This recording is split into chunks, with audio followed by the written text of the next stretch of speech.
grabbing my arm a little bit and like talking to me a little bit, and I'm just like, great, awesome, I'm gonna leave.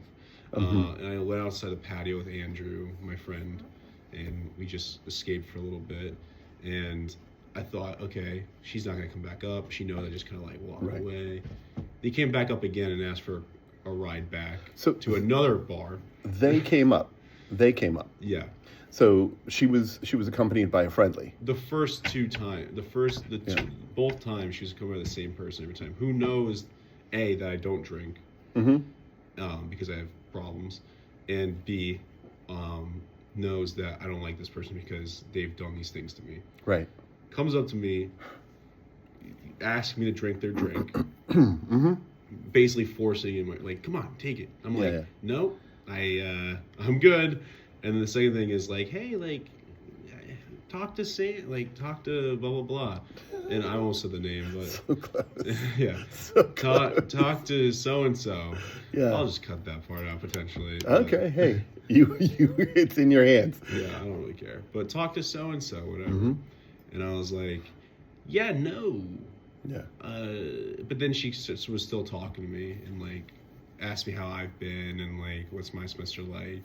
Right. And then it was the same thing she'd always do, where it was just like she would start like trying to talk to me, being like, I'm upset, I'm this, and like it's that whole thing of like, she knows like I'm a person that like wants to help people. Yeah. So it's that whole thing of like, I'll listen, even though I don't like you, I still feel bad for you. Right. I mean, she did terrible things to me. I'm just like, yeah, I feel bad, and I'll still listen, I'll hear you out. And then I know it, and I know like from there it evolves to like ... Can I come back with you? Like, can I? Absolutely. And I'm like, yeah, no. Like that didn't happen. But like, I knew if I kept having the conversation with her, you didn't let it get there. No, and luckily Kiskin was there. Kiskin kind of like butted in a bunch of times and was like, help me out, and said if they need help. Yeah. Like in the worst part, I drove them to the other bar. Yep. Left them there. I was like, I'm done. But then my friend leads over and he's like, I might need help with her later. Do you mind helping me out with her? And I'm like, if I do that, then this is just not it's gonna go off hill completely. Right. And then Kiskin is like, yeah, if they call, just send me. I'm like, okay. He is a champion in my mind. He's seriously that he looks out for his bud like that. That's good. What you told me too about how he, when he goes out with you, right? There'll be some pre-gaming, but he doesn't drink when he's out with you. No. in the group. Yeah, because I can't drink, so I don't drink when I'm there. So he doesn't drink when I'm there either. Yeah. So he'll sit there with me and not drink anything because he knows that I feel pretty like, not that I feel lonely, but like that I'm like kind of like an outcast with everyone else drinking around me and stuff. Right. So he kind of helps with like that, So, because I did drink a little bit ago, and that was bad. It was like, 'cause as soon as I drank, I started getting very rude again and mouthy immediately, because I get very angry on stuff. So I came back because I went out with that person that was trying to get me to drink her drink that night. I went out with them. Yeah. I think Sunday, and then she got me like drunk. Like, and that's all. I'm not gonna say I blame her because I had every part to play in it too. You know what I mean? It's all on me. But then I got back to the dorm and Kissing was talking to me, and then I snapped and I was just like, I can't have anyone fucking here anymore because everyone. And I just started like blowing up, and he was just like. I was like, I'm gonna go to my room. And I'm just gonna and I just like locked myself in my room, right? Because I knew I was just gonna get more angry if I talked to people. Sure. So that's just how I am. So I had enough self-awareness, luckily, because when I came back, I was like on the come down from it, so it wasn't like terrible, but that's still that like that feeling and stuff was still there. Right on. It's kind of shameful for me to like drink like that and stuff and get upset and angry, but. Right. Nothing I can do about it. I fucked up. I fucked up. I want to challenge that. I think we're constantly in our exploration of our own boundaries, right? And what's right for us. Because the stuff that's right for us changes based on us, right? As we evolve, as our needs evolve, as the challenges in front of us evolve. all this stuff. Like, I've used the example of my father only a million times. But, so after my first marriage, right, I was really torn up about it. Yeah. And so finding partnership and promiscuity was a piece of that. Like, I was just finding partners who were into it, and that was it. And I don't know what else I would have done, but that was how I coped with the pain of that, right? Yeah. And so that's not something that continued to be true for me, so I changed that in my life. But there were areas where I explored that again, and just realized, this isn't what I want anymore.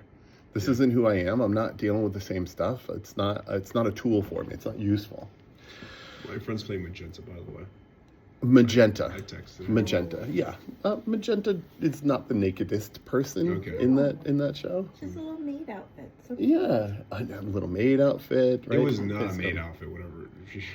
Well, from the movie. Well, and some of the show stuff I've seen. Right. Some of the Rocky It was Horror not. shows. It was like not anything like that. I wonder if it's her last scene change as they're getting ready to leave. Yep. Could be that. That could be a little risque, that last one. It would be an adventure for you. So for the folks who are listening, Eastern is putting on Rocky Horror Show. Yeah. And Liam's got some friends in the show. One friend's playing Magenta, and we were talking before coming into the studio about how this show maybe isn't. It's not for me. It doesn't align with your sensibilities as you've expressed them to me. I will say that. Yeah. But continue what you were saying earlier, and we could potentially jump into that. Yeah, we could just we'll just jump right back to that. But it actually is on topic.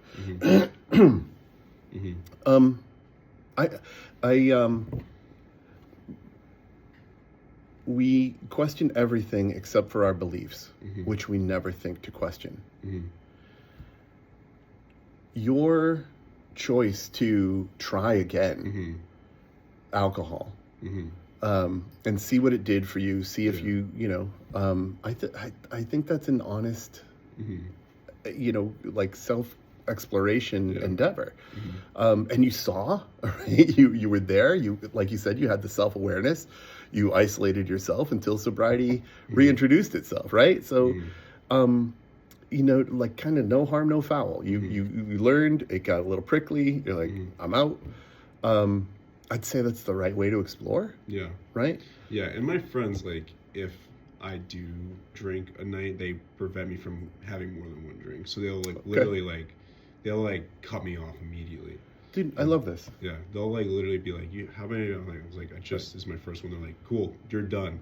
I'm like, oh, okay. But I don't do it often. I avoid it as much as possible. Like, I just avoid it. Right. Totally. So you even go so far as to say sometimes I can't drink. Like that's the language you use. Yeah. So there's actually 4 examples here, which I love, of boundaries, of personal boundaries. Okay. And in some cases they're being ruptured, and in other cases they're being held firm. Right. But the fact that you were so clear about your boundaries that that your friends, right, just sort of general friends, and Kiskin, right, and then this friend that brought so and so up to talk to you, right, and then how you set boundaries for yourself. Okay, and so in those 4 cases, you are not only establishing boundaries for yourself because of what the kind of person you want to be, the way you want to show up in the world, but you're also articulate with those boundaries, and letting the people who you know that are in your circle know about them, right? And so you're empowering them, right? You're empowering them with the ability to love you back and say, okay, this is what Liam wants in his life, and they can make the choice to enforce it, as they did with the one drink, as your friend Kiskin did with saying, hey, I'm going to be the one to deal with so-and-so and so forth. And as you did in, just putting yourself in your room since you could feel your behavior was going off the rails, right? my 9-year-old put himself to bed. My 10-year-old put himself to bed 2 weeks ago because he knows that his behavior was way off. And, it's a real statement of maturity as he's stepping into his young adulthood. And then how this friend with so-and-so knew the story, knew your relationship with alcohol and how you're trying to step away, and yet still brought so-and-so to you, right? Was part of the whole, no, just a sip antic.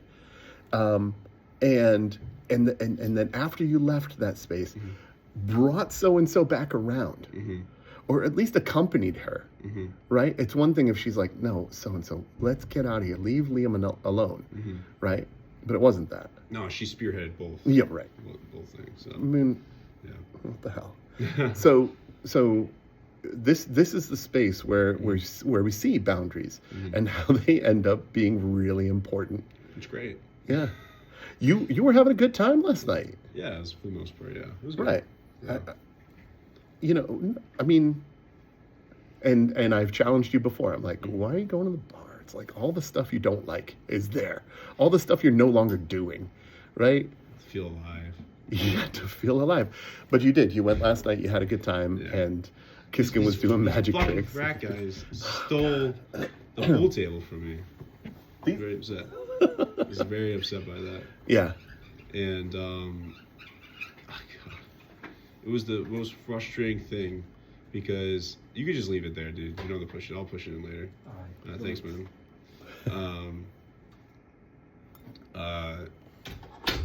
Yeah, I literally got the pool table opened up, and I was sitting at the bar for 30 minutes, waiting, for the pool table, so that I can put my card in to get the pool table. Yeah.